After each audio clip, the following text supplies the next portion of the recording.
This smells like bad image quality. What? No, why are you 144p? Huh? Oh, well that's simple. I just never played a new game before. I'm stuck in the past. You have a Switch right next to you, just touch it. And get better image quality? As if. It's time to answer the age-old question. Are old games better than new ones? Okay, I may not be the one to answer it, but I always found that question interesting. So that's why I want to focus on that today. Make sure you comment down below what you believe the answer is. I have so many videos where I talk about the start of video games, so I'm just gonna cut to the chase. Video games have been around since the 70s or so. They became super popular in the 80s and the rest is history. Pretty cut to the chase. Now when can we determine what a modern game is? I would say when the 7th gen was a thing. So from 2005 with the release of the Xbox 360. Wait, that console existed in 2005? For the sake of this video, the old games will be from the 3rd gen to the 6th gen. So anything from the NES era until the PS2, GameCube, and Xbox era. There's a lot to cover for both these eras of games. I'll go over the pros and cons for both eras, then I'll decide which is better. I hope I can justify both. Now where to begin with this era? It should be obvious that I didn't grow up with this era much. I did grow up with the PS2, but a majority of my life was in the modern era. But that's okay, because I really enjoy the games from the past. I may have not owned an NES or anything before the PS2, but I can tell you, these consoles had games. Well, of course they had games, but I mean they really felt like games. Something fun that you can spend so much time on.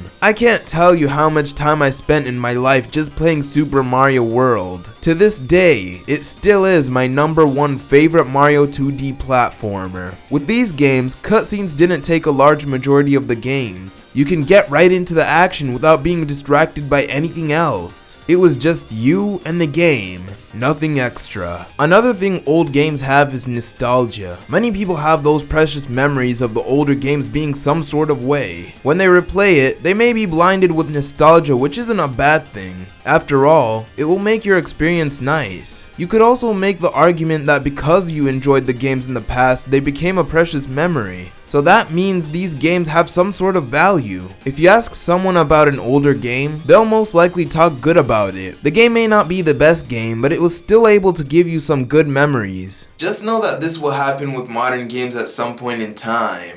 I didn't mention this earlier, but I'll give both eras 2 pros and cons. Now that I gave 2 pros, here are the cons. I know for a fact that if you play any old game, you will no doubt complain about the controls. Some games allow you to change them, but they were mainly presets. Camera controls weren't great, normal controls were wonky, and you were stuck like that. Not only that, but the game's movements would also be pretty clunky. That was expected though. It was rare for a game to actually have amazing controls. A notorious example of camera controls came from Mario 64. I don't know a single person who actually praised this camera. And in terms of clunky controls, you can play any NES game and realize that these games are not the best to control. That's mostly because of the delay. Well, that's okay, because at least we have nostalgia, right? Well, actually, I hate to break it to you, but nostalgia only covers the good parts of the games. I know for a fact that if you play a game and do a certain level, you'll most likely complain about it. Believe me, I had this happen so many times. And to prove that, I literally played Mario 64 and Mario Sunshine to see if I was going to feel that way. It didn't take long to feel that way.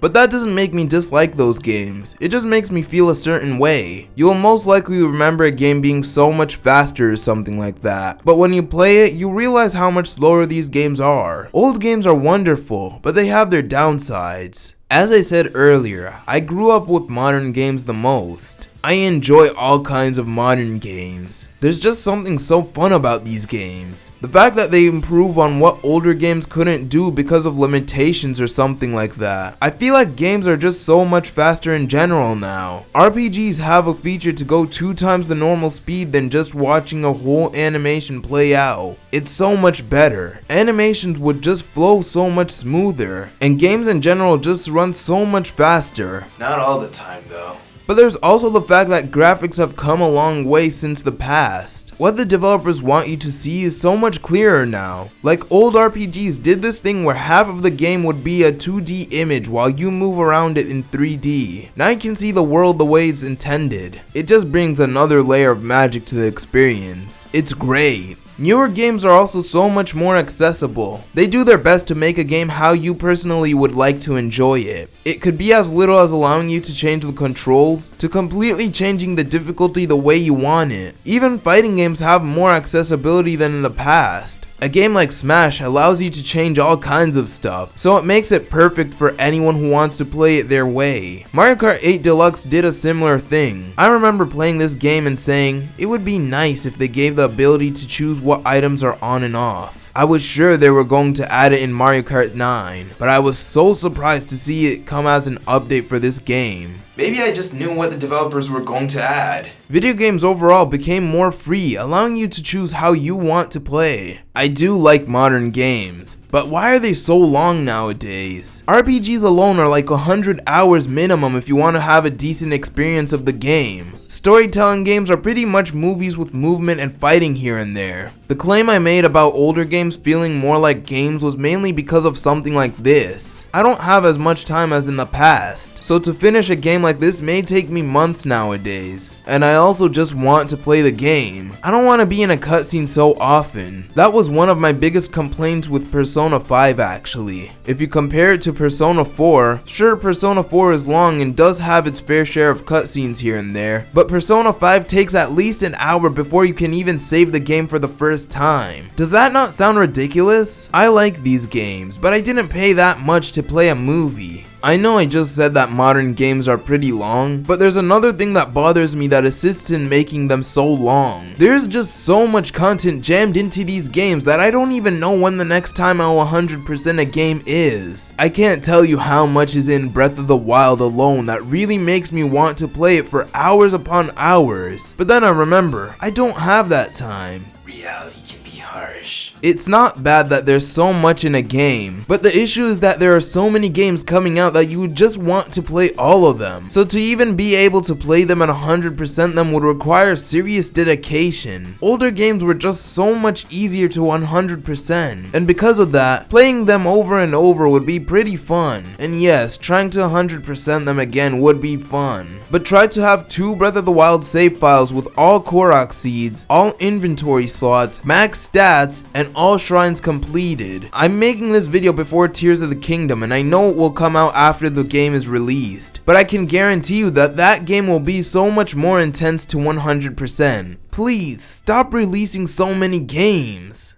Now that all points have been made, which is better? Both pros and cons make this case very interesting. Not every old game and new game have the same pros and cons. I enjoy playing both types of game, but I guess I can only choose one opinion, huh? Well, I choose neither. Whoa, hear me out. Both sides have their flaws, but saying older games are better than new games is like saying Action 52 is better than something like Sonic Mania, and the vice versa would be like saying Smash 4 is better than Melee. Of course, there are exceptions in each era, and the example I just gave isn't pretty fair, but why do we really need to choose? But if I really had to choose, I would choose modern games. Although old games have the countless memories, they're just memories at the end of the day. We'll be making new ones every time we play a new game anyways, and new games will have infinite potential even when they're released because of updates and stuff. It's not impossible for a game to change how it was initially by an update. It happens more than you think.